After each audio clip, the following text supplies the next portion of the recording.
Prosperity Bowl para sa 2024. Yayaman ka kapag inilagay mo ito sa inyong tahanan sa tuwing sumasalubong ka sa bagong taon. Ang 2024 ay isa sa pinakamaswerteng panahon o swerteng taon para sa halos lahat ng zodiac sign dahil ang lakas ng dragon at swerteng dala nito ay makakatulong po sa lahat ng zodiac. Ang lahat ng pampaswerte na ating ginagawa kapag tayo ay sumasalubong sa bagong taon ay makakatulong po ng malaki. Makakaakit ito ng swerte, prosperity at abundance. Ang prosperity bowl po ay mayroong mga swerteng sangkap na dapat nating inilalagay. At ano nga ba ang meaning ng mga sangkap na ito? Bakit kailangang ilagay ang mga ito kung nagnanais ka ng oportunidad sa buhay at nagnanais ka ng swerte sa pera o negosyo? Mahalaga po ang tamang bilang ng pera na nakalagay sa ating prosperity bowl upang magkaroon tayo ng swerte sa ating negosyo o hanap buhay. At ang swerte sa pera ay madaling makapasok sa ating tahanan at hindi tayo mahihirapan. Sa 2024 po, maraming zodiac sign ang magbabago ang kalagayan sa buhay.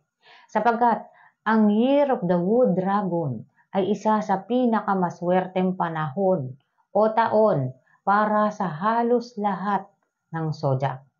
Lahat tayo ay makikinabang sa swerteng dala nito. Ang dragon po ay isa sa pinakamalakas na animal sign na maaaring makatulong sa halos lahat ng zodiac sign.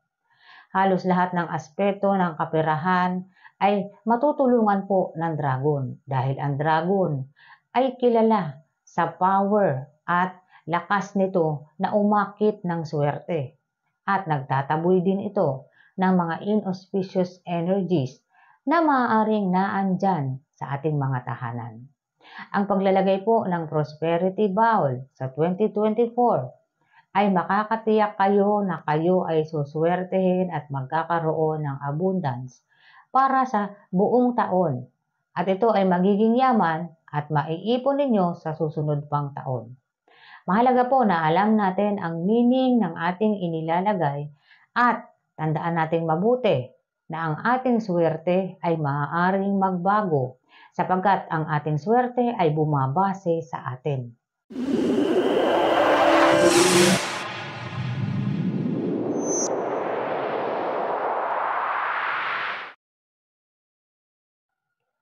Ang prosperity bowl ay hindi lamang pag-aayos o paglalagay ng mga swerteng sangkap upang makaakit ng swerte.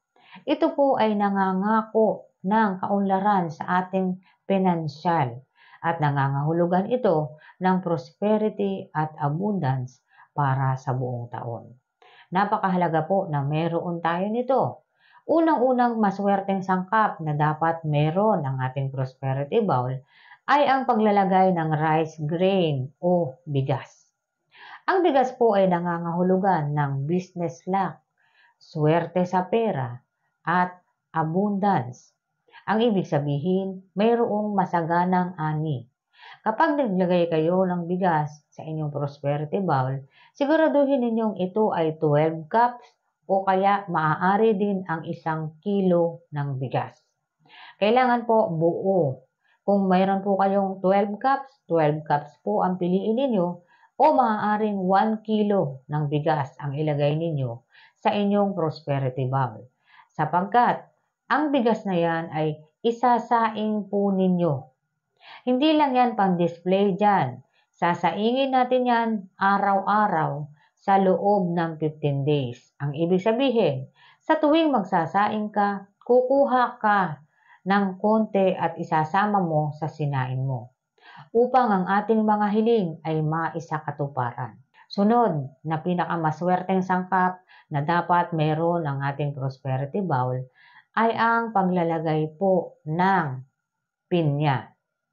Maglagay po kayo ng pinya sa inyong prosperity bowl. Ito ang isunod ninyo sapagkat ang pinya po ay nangangahulugan ng good luck is coming your way.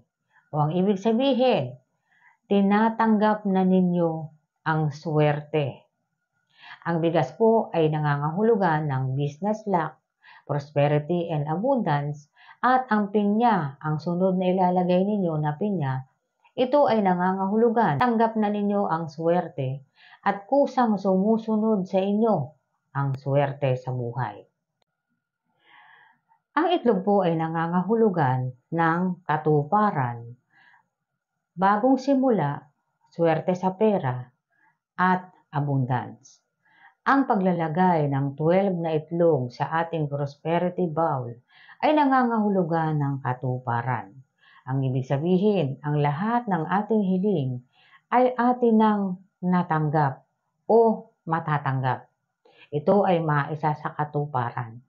Kung nagnanais ka ng swerte sa negosyo, maraming customer, malaking kita, gumamit ka po ng puting itlog. O yung puting itlog na nabibili sa palengke, yun ang gamitin mo kung nagnanais ka ng swerte sa negosyo. Kung nagnanais ka ng makabili ng ari-arian, swerte para makabili ng property o kung anumang bagay na gusto mong bilhin, maglagay ka ng native na itlog. Ang native na itlog po ay halos brown ang kulay.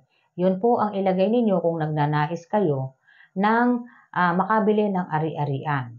12 na piraso po ang ilalagay ninyo sa inyong prosperity bowl.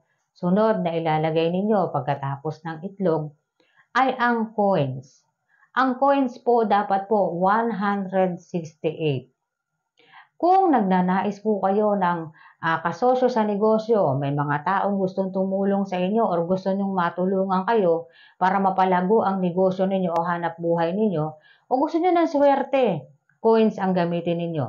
168 na piraso. Dahil po ang ibig sabihin ng 168, magbubukas ng daan tungo sa kasaganahan.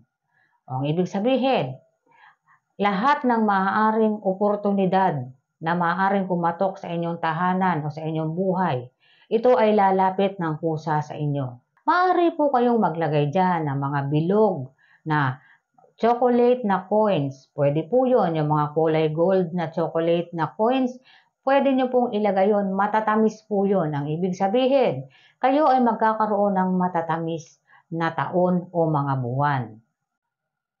Ang paglalagay ng 9 oranges sa ating prosperity bowl ay nangangahulugan ng swerte sa hinaharap o maaari itong magdulot ng swerte na maaaring magmula sa iba't ibang dako. Swerteng ritual para makaakit ng swerte sa pera at maaaring matupad ang mga hiling ninyo sa buhay. Kumuha po kayo ng 12 na piraso ng laurel at sulatan ninyo ng inyong mga hiling, yung mga nais ninyong mangyari sa inyong buhay. O kung nagnanais kayong makabili ng ari-arian, isulat nyo po sa laurel, 12 na piraso yan.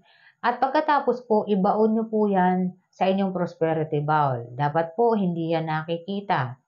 Kapag natapos po ang pagsalubong natin sa bagong taon, kunin nyo po ang laurel at sunugin po. Gumamit po kayo ng uling para po umusok yan at maipausok ninyo sa buong bahay ninyo. Sa loob muna po kayo bago ninyo ipausok din sa labas kung meron kayong garden o kung meron kayong gate. Unahin nyo muna sa loob po muna kayo bago kayo lumabas at ibalik ninyo sa may front door para mula sa loob, lumabas, pumasok ulit. Okay? Doon po magtatapos, papasok ulit. At tandaan natin mabuti na ang mga sangkap sa ating prosperity bowl po, yan po ay kakainin natin. So, kakainin po natin yan para po, ang swerte po o yung ninanais natin, matupad po. At yung swerte ay manatili sa atin mismo at ganun din sa ating pamilya. Ang ating mga swerte sa buhay po ay maaaring maisakatuparan kung tayo ay naniniwala sa ating mga ginagawa. Ang may kapal po ay mayroong mga pahiwatig at mayroong mga pampaswerteng ritual na maaaring gawin, ngunit nangyayari lamang ito o natutupad lamang ito kung ang taong gumagawa nito ay naniniwala sa kanyang ginagawa at alam kung ano ang astrolohiya. Mahilig ka sa ganitong mga video, Huwag kalimutang mag-like, mag-subscribe, at i-share mo na rin para malaman ng iba ang kanilang mga swerte sa buhay.